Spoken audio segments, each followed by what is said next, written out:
Good morning. Hello everyone, good morning, good afternoon and good evening, what ever. I don't know कि आप कब पढ़ रहे हो मेरे या कब देख रहे हो इस मेरे चैनल को। आपको पता है आपके लिए एक सही मौका है अपने टाइम को कहीं। मैं तो ऐसा कहता हूँ ना, मेरी ये इन वीडियोस को आप कभी भी सुन सकते हो। बस क्या है, बशर्ते आपके पास हेडफोन हो या उसको ईयरफोन कह सकते हैं, आई वर्ड कहते हैं अभी, ईयरवर्ड कहते हैं, सॉरी। जो भी कहो आप कान पे लगाओ, मस्त आँख बंद करो, ध्यान से सुनते जाओ आप। बस आपको सारी बातें इजीली समझ में आएगा। और मैं बहुत ज़्यादा स्लो हूँ तो आप इसको स्पीड बढ़ा सकते हैं। तो ठीक है, पार्ट आपका ये 4 स्टार्ट होने वाला है। तो ठीक है, सॉरी, ये पार्ट 3 में स्टार्ट करने वाला हूँ। तो ठीक है, इसमें आप लोग ध्यान से सुने। तो क्वेश्चन स्टार्ट कर रहा हूँ। 31 देखेंगे। क्या कहा जा रहा है? Be store silver colloid in a dark colour बोतल विकस। आपको ये देखना है कि जो ये बोतल होती है, बोतल्स कहते हैं हम इसको। ये बेटा क्या डार्क बोतल है, क्या बोल रहा हूँ मैं, डार्क बोतल में क्या करते हैं, AgCl को फिल करते हैं। देखो सिल्वर क्लोराइड का जो फॉर्मूला है बेटा, वो पता होना चाहिए। सिल्वर क्लोराइड AgCl होता है। तो AgCl को हम डार्क बोतल में क्यों रखते हैं? कोई बता सकता है क्यों रखते हैं? क्योंकि इसके पीछे रीज़न क्या है? क्योंकि अगर हम डार्क में नहीं रखेंगे और सनलाइट के प्रेजेंस में रहेंगे तो AgCl टूट जाएंगे। तो इसलिए हम कह सकते हैं to avoid the action of sunlight. ये सनलाइट से दूर रखने के लिए, क्योंकि अगर सनलाइट के प्रेजेंस में, HNO की प्रेजेंस में ये क्या कर जाएगा, रिएक्शन कर जाएगा। ठीक है बच्चों, 32 क्वेश्चन देखिए।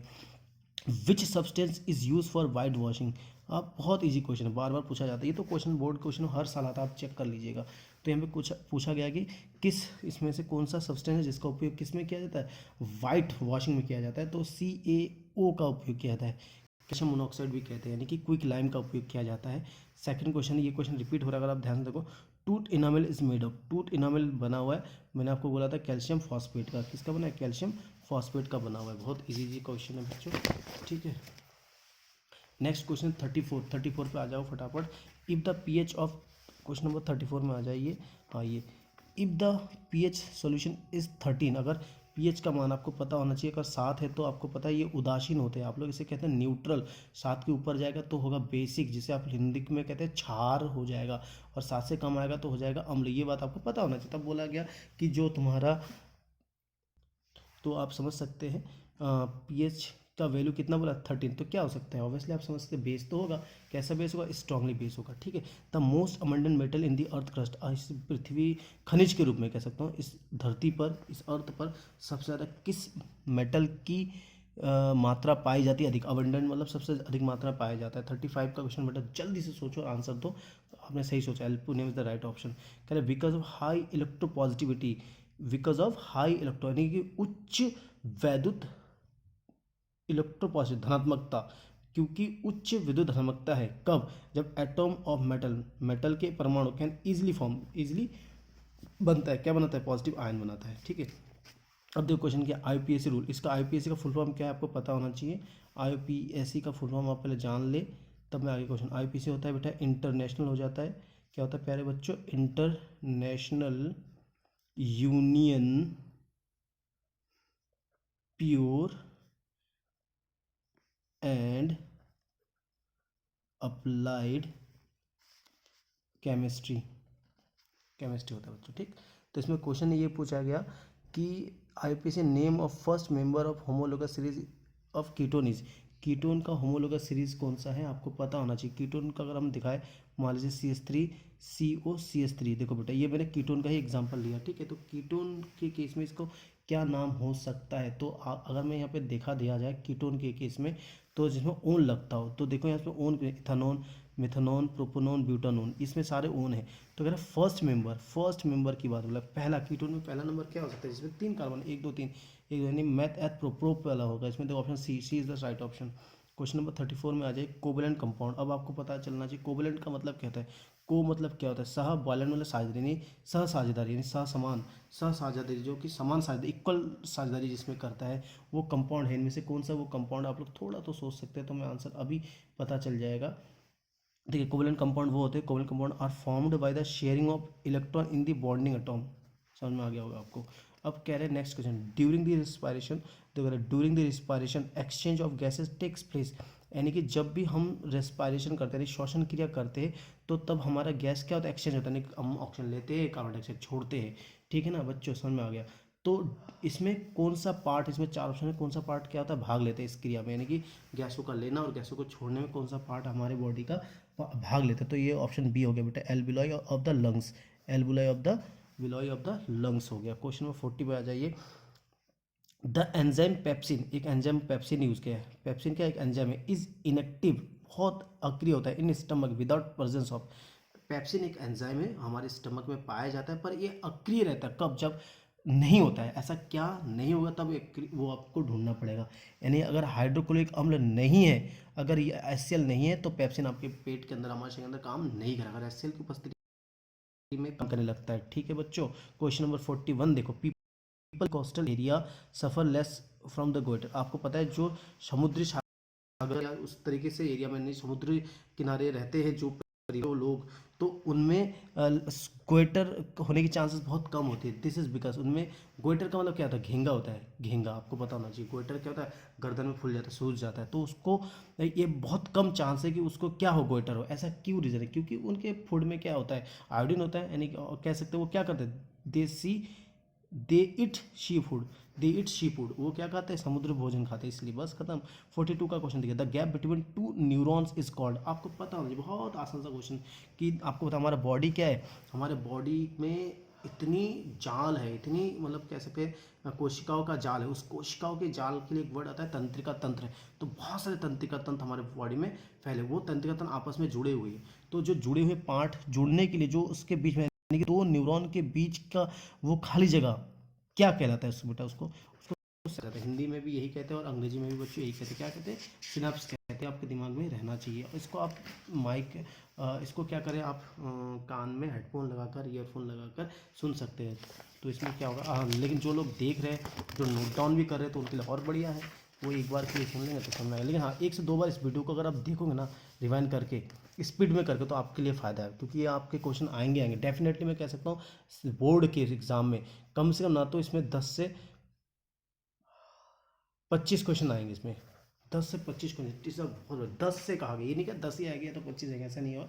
10 से 25 आएंगे, लेकिन अगर इसमें अच्छा रिस्पॉन्स आता तो मैं इसके बाद ऐसा वीडियो बनाते रहूँगा। चलिए बच्चों, तो आप लोग देखिए 43 नंबर क्वेश्चन देखिए।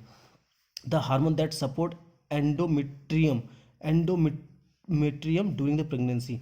आप ये समझ गए होंगे। प्रेगनेंसी ऑब्वियसली फीमेल के लिए, फीमेल में कौन सा, सीधा सीधा ऐसा क्वेश्चन ना, 2 ही वर्ड होता है, प्रेगनेंसी वर्ड हुआ, यानी फीमेल से रिलेट करता है। और आपको कुछ ये करना है, मेल के हार्मोन और फीमेल के हार्मोन को आपको नोट डाउन कर लेना, बस हो गया। तो फीमेल में कौन सा हार्मोन यूज होता है, एक्चुअली यहाँ पे देखा जाए तो सारा फीमेल के लिए है। ठीक है, तो ये प्रोजेस्टेरोन हार्मोन हो गया। क्या हो गया बेटा, प्रोजेस्टेरोन हार्मोन हो गया। ठीक है, ये लुटिलाइजिंग हार्मोन भी है इन्हीं का ही, खैर, लेकिन प्रोजेस्टेरोन हार्मोन है। ठीक है बच्चों, नेक्स्ट क्वेश्चन है 44 नंबर देखिए। 44 का है, the ability to give rise a new individual organism. आप यहाँ पे क्या question, the ability to give rise to new individual organism from their body parts. यानी कोई भी ऐसा नया बच्चा, नया संतान उत्पन्न होगा, पर उसके लिए कोई फर्टिलाइजेशन, पॉलिनेशन नहीं होगा, वो शरीर से, यानी नया भाग बनता है। जैसे अगर आपने रक्त बीज सुना होगा पहले महाभारत में, या सुनते उसके अपने खून से नए नए बच्चे पैदा होते थे, यानी जितना रक्त गिरेगा उतना ही बीज, यानी उतना ही राक्षस जन्म लेते थे। तो उस तरीके से क्वेश्चन है, तो आप लोग समझ सकते हैं क्या होता है इसका ऑप्शन। मैं बता दूं, रीजनरेशन, रिप्रोडक्शन, फ्रेगमेंटेशन और फ्यूजन, इनमें से कौन सा होगा, वेरी गुड, सही ऑप्शन आपने सोचा, regeneration is the right option. यानी इसे हिंदी में कहते हैं पुनरुद्भवन। क्या कहते हैं, पुनरुद्ध भवन, पुनरुद्ध भवन कहते हैं बेटा इसको। ठीक, क्वेश्चन नंबर 45 में आ जाइए। क्वेश्चन नंबर 45 में आ जाइए बच्चों। क्या कह रहे हैं, the main reason of Mendel success. वाह, बहुत बढ़िया क्वेश्चन है। मेन रीजन आपको बताना है किसका, मेंडल के सक्सेस का, इन discovering the principle of inheritance was. Mendel की सक्सेस होने के पीछे का वो मेन आपको कारण ढूंढना है, उसके जो आनुवांशिकता के सिद्धांत में, तो वो क्या वो रीजन है। आपको यहाँ पे बहुत सारे ऑप्शन दिया गया है, चलो मैं पढ़ के सुनाता हूँ। ही कंसिडर ईच करेक्टर सॉरी, उन्होंने क्या किया था, उन्होंने प्रत्येक लक्षणों को सेपरेटली स्टडी किया, पहला एक कारण कह रहा है। दूसरा है, he was luckily not encounter linkage problem, उन्होंने कोई सहलग्नता का इश्यूज उसमें नहीं पाया। The plant was pure breeding, और उन्होंने देखा जो भी प्लांट के बीच में जो संकरण क्या था वो प्योर था, शुद्ध था। इनमें से कौन सा वाला ऑप्शन है जिसकी वजह से वो सफलता पाया था, इस बेटा ये सारे ऑप्शन सही है। तो क्वेश्चन नंबर 46 देख लो, the information source for making protein in the cell is. आपको पता होना चाहिए, बहुत ही बढ़िया क्वेश्चन यहाँ पे पूछा गया है कि the information sources for making protein, यानी कि हमारे सेल के अंदर जो प्रोटीन का बनना होता है, जो हमारा कोशिका के अंदर जो राइबोसोम जो कि प्रोटीन का फॉर्मेशन करता है, उसको प्रोटीन बनाने के लिए ये सूचना इन्फॉर्मेशन कहाँ से मिलती है, ये क्वेश्चन है बेटा। तो इसका सही आंसर है डीएनए। ठीक है, एक क्वेश्चन आ गया, a segment of DNA providing the information for protein is called. अब यहाँ पे बहुत, यानी डीएनए का वहाँ भाग जो सूचना देने का काम करता है प्रोटीन के केस में, उसको क्या कहते हैं, वो क्या है, वो बेटा है जीन। समझ में आ जाता होगा आपको। 48 क्वेश्चन कह रहा है, a real image is formed by the convex mirror. क्या कहा गया, एक रियल इमेज बनेगा, एक वास्तविक संरचना बनेगा कॉन्वेक्स मिरर के थ्रू, जब हम क्या करें, object, when the object is placid, जब हम उसके सामने हम क्या करते हैं, उस वस्तु को रख देते हैं। तो एक रियल वास्तविक प्रतिबिंब आपको मिलेगा वाया कॉन्वेक्स मिरर के उसमें, जब हम उस ऑब्जेक्ट को उसके सामने क्या करते हैं, प्लेस करते हैं, नहीं रखते। तो एक क्या आपको यहाँ पे क्वेश्चन पूछा गया है, इनमें से कौन सा ऑप्शन होगा, तो इसमें आप समझ जाइए, ऑप्शन नंबर बी होगा, between the centre of curvature and focus. Question number 49 पे आ जाइए, कह रहे कि a full length of image, एक फुल लेंथ ऑफ, यानी किसी इमेज का, यानी प्रतिबिंब का पूरा लेंथ जो होगा, distance distance tall building can definitely by seen by using. तो किसी वस्तु के पूरा चित्र के लिए जो इसका ऑप्शन जो होगा बेटा, आप सोच सकते हैं कौन सा होगा, ये आपका सही आंसर बताओ बताओ बताओ। यस, कॉन्वेक्स मिरर होगा। क्या होगा, कॉन्वेक्स मिरर होगा। ठीक है, क्वेश्चन नंबर 50 देखिए, at noon the sun appear white है। क्या बोला है, एट नून, नून का मतलब क्या रहा है, यानी कि दोपहर को जो हमारा सन होता है वो पूरा वाइट हो जाता है, ऐसा क्यों, इसके पीछे का रीज़न क्या है, बता सकते हो। बिल्कुल सही आंसर ऑप्शन नंबर सी को जाए आप देखिए, क्योंकि लाइट क्या होता है, बहुत कम स्कैटर्ड होता है, बहुत कम प्रकीर्णन, लाइट का प्रकीर्णन क्या होता है, बहुत कम होता है। क्वेश्चन नंबर 51 बनवा जाए, why focal lens are required to correct. Why focal lens are required to correct, यानी जो वाई फोकल यानी दुई लेंस फोकल लेंस वाले में सुधार करना चाहिए या करेक्ट की जा सकती है, यानी किसी को धुंधला दिखता है या डबल दिखता है, तो वो किस वजह से होता है, वो यहाँ पे लिखा, पढ़ सकते हो आप।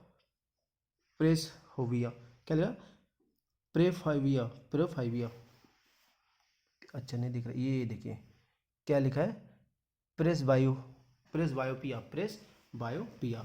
ठीक है, इसको देख लीजिएगा। नेक्स्ट क्वेश्चन आप आ जाइए, 52 में आ जाइए, एट द टाइम ऑफ, देखिए कह रहे हैं at the time of short circuit electric current in the circuit. जिस समय शॉर्ट सर्किट होता है इलेक्ट्रिक सर्किट में, electric current in the circuit, तब उस सिचुएशंस के लिए आपको ये पूछा गया है कि at the time of short circuit the electric current in a circuit क्या होगा, बता सकते, इंक्रीज हैविली। क्या होगा, हम इसको लगा देंगे इंक्रीज हैविली। नेक्स्ट क्वेश्चन देखिए, 53 में आ जाए, for which of the following substance, for which of the following, इनमें से कौन सा ऐसा सब्सटेंस है जिसमें क्या रेसिस्टेंस डिक्रीज, यानी प्रतिरोधकता या प्रतिरोध क्या होगा, घटेगी, प्रतिरोध क्या होगा, घटेगी, जब हम विद, जब हम बढ़ाते हैं, यही तो मतलब है। और which of the following substance में से कौन सा सब्सटेंस जिसमें resistance decrease with temperature, temperature बढ़ाने से, टेम्परेचर के बढ़ाने के साथ साथ आपका रेजिस्टेंस घटती है, रेजिस्टेंस क्या होगी, घटेगी। इसके लिए कौन सा आंसर है, ये बेटा कार्बन है।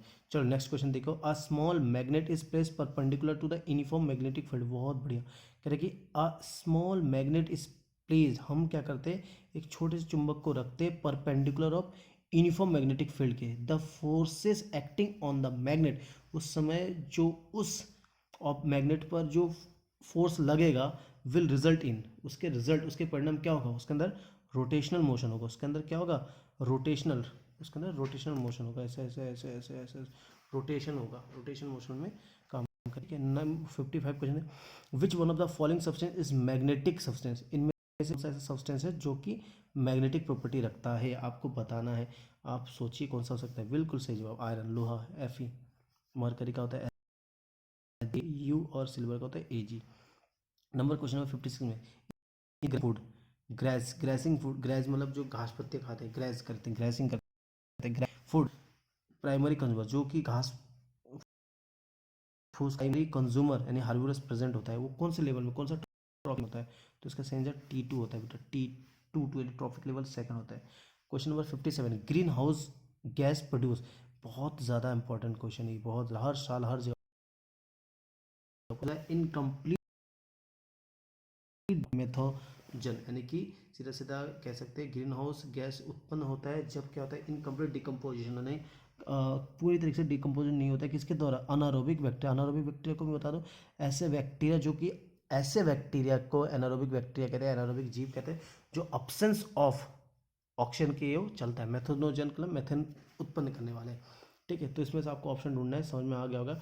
मेथनोजन यानी मेथेन हो गया, ठीक, ये हो गया ग्रीन हाउस प्रोडक्ट मेथेन।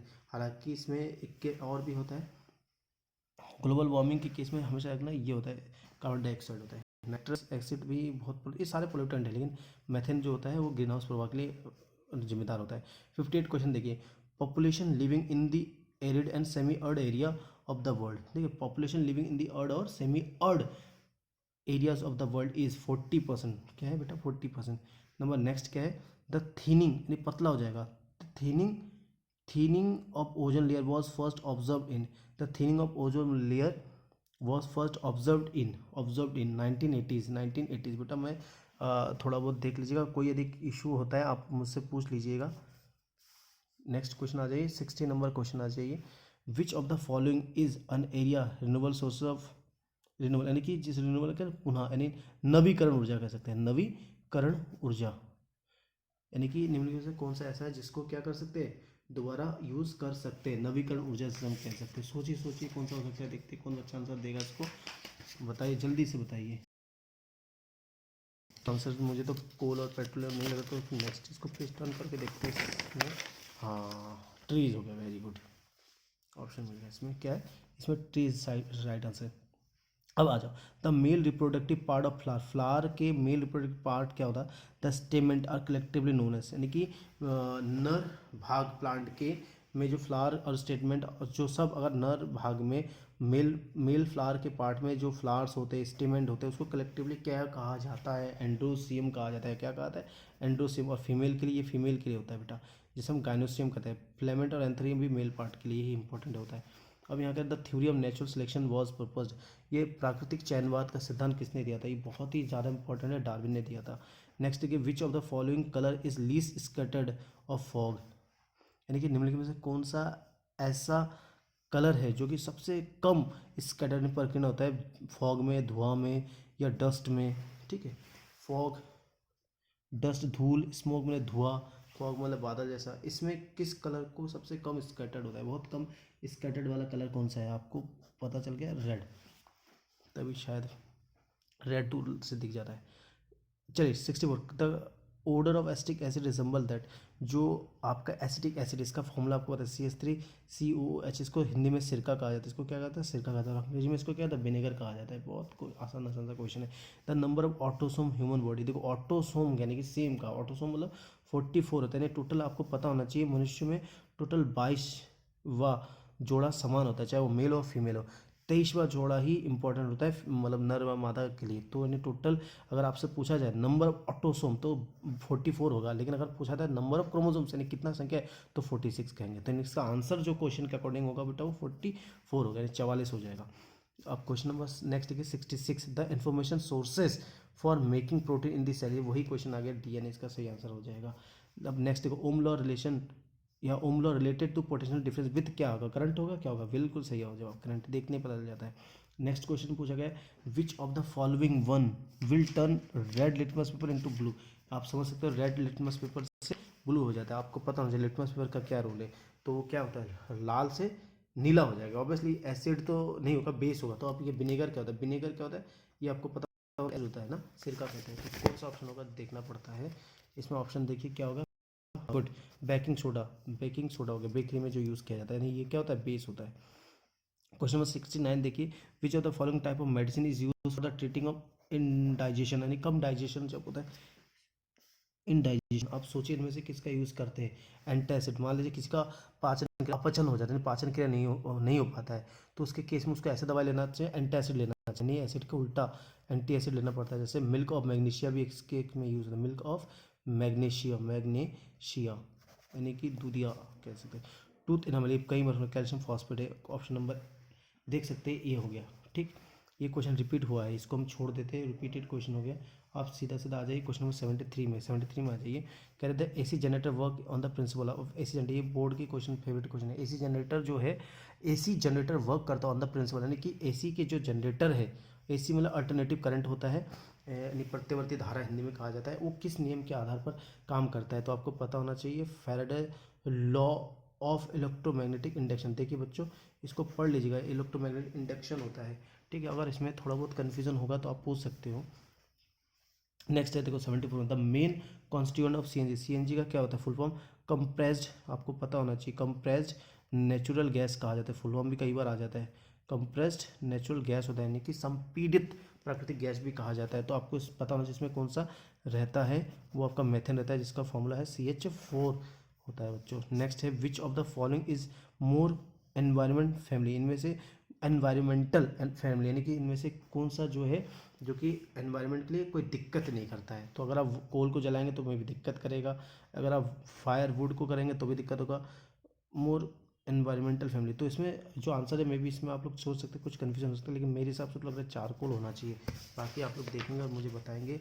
और अब बहुत ही कुछ शॉर्ट, कुछ 4-5 क्वेश्चन और रह गए, इसको देखते लास्ट 2-3 क्वेश्चन हो गए, ठीक। 76 नंबर क्वेश्चन में आ जाए फटाफट, वीडियो बहुत लंबा हो रहा है, पर लंबा नहीं बेटा, ये 5 मिनट का वीडियो, आप पहले बार देखेंगे तो 12-13 मिनट देखिएगा, कान पे हेडफोन लगा के क्या करिएगा, 1x पे देखिएगा या 1.5x में करिएगा। जैसे थोड़ा एक बार पढ़ लेंगे, दूसरी बार 1.5x में जाइए, फिर थोड़ा देखने बाद 2x में जाइए, फिर इसको 2 से 3 बार अगर आप देख लेंगे ना, तो आपको ये मतलब इस तरह से मतलब बाई लर्न आपको याद हो जाएगा।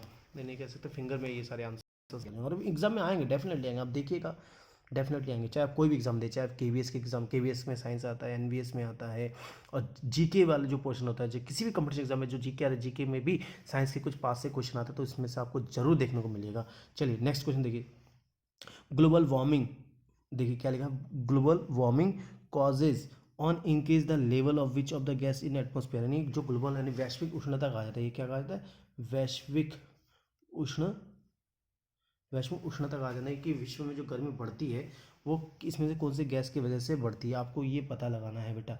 सोचिए किसकी वजह से बढ़ सकती है, दिमाग लगाओ, बहुत आसान से इसका आंसर है, आप समझ सकते हो। जब आप पेड़ पौधे को काटोगे भैया, तो ऑब्वियसली किसकी मात्रा बढ़ेगी, हम क्या छोड़ते हैं, CO2 की मात्रा बढ़ेगी, उसको लेने वाला नहीं होगा कोई, तो बढ़ेगा ही ना, कार्बन डाइऑक्साइड। चलिए नेक्स्ट क्वेश्चन देखिए, the condition produce by aerial oxidation of fats and oil in foods marked by unpleasant smell and taste is called। अगर आप सोचिए, जब हम क्या करते हैं तेल पदार्थ को या ऑयली पदार्थ को हम किसी बॉक्स के अंदर या किसी पैकेट के अंदर भर के रखते हैं, तो उसमें से गंध आती है, तो वो क्यों आती है, उसके पीछे का रीज़न क्या है, तो आप लिख सकते हैं रेंसिडिटी कह सकते हैं, ये इसका सही आंसर है। बाकी आप लोग देखिएगा। नेक्स्ट में which of the following gases can be use, कह रहा है कि which of the following gases, इनमें से कौन सा गैस का हम यूज़ करते हैं स्टोर करने के लिए ना, तो इसमें से सोच सकते हैं, देखो ये वो गैसेज जो किसी के साथ रिएक्ट नहीं करते, हीलियम और नाइट्रोजन गैस रिएक्ट नहीं करता है। नेक्स्ट क्वेश्चन है सेल, नेक्स्ट क्वेश्चन आप देख सकते हैं, cell organelles in which of respiration occur, यानी सेल ऑर्गेनेलिज को देखना है इन विच रेस्पिरेशन अकर, यानी कि हमारे कोशिका के वे कौन सा अंग जिसके थ्रू क्या है श्वसन क्रिया होती है। आप लोग सोच सकते हो कौन सा हो सकता है, बहुत आसान सा क्वेश्चन है, सोचिए सोचिए सोचिए सोचिए सोचिए, माइटोकॉन्ड्रिया होगा, उसमें क्या किसका रोल है, माइटोकॉन्ड्रिया का रोल है। लास्ट क्वेश्चन देखिए, लास्ट क्वेश्चन इस दिस सेशन, ये थोड़ा सेशन बड़ा जैसा हो गया, कोई दिक्कत नहीं बेटा, आपके भले के लिए। The organism that can be leave without oxygen, the organism that can leave, वो रह सकते हैं विदाउट ऑक्सीजन, इनमें से कौन सा है जो बिना ऑक्सीजन के रह सकते हैं, लीच हो गया, ईस्ट हो गया, शीप हो गया, अमीबा हो गया, सोचिए क्या हो सकता है, सोचिए। और ये आपका होमवर्क है, या मान लीजिए इसको आपको कमेंट में कहना है। थैंक यू सो मच, आप सभी का मैं थैंक यू कहना चाहूँगा, क्योंकि आपने इस वीडियो को एंड तक देखा है, यानी कि 25-26 मिनट का जो ये वीडियो है आपने लास्ट तक देखा है, इसके लिए आप सभी को थैंक यू सो मच। और भी ज़्यादा वीडियो से रिगार्डिंग मेरा मेन मोटिव तो है आपका एनटीएस, और एनटीएससी में बता दूं जितने भी एग्ज़ाम होते हैं 9th-10th के लेवल में, it is one of the most difficult exam होता है, लेकिन जो बच्चे इस कंपटीशन की तैयारी करता है उसकी IQ, उसकी जो स्टैंडर्ड है बेटा वो बहुत अच्छा हो जाता है। जब वो 11th-12 में जाता है तो उसके लिए 11th-12 की बुक काफ़ी आसान लगता है।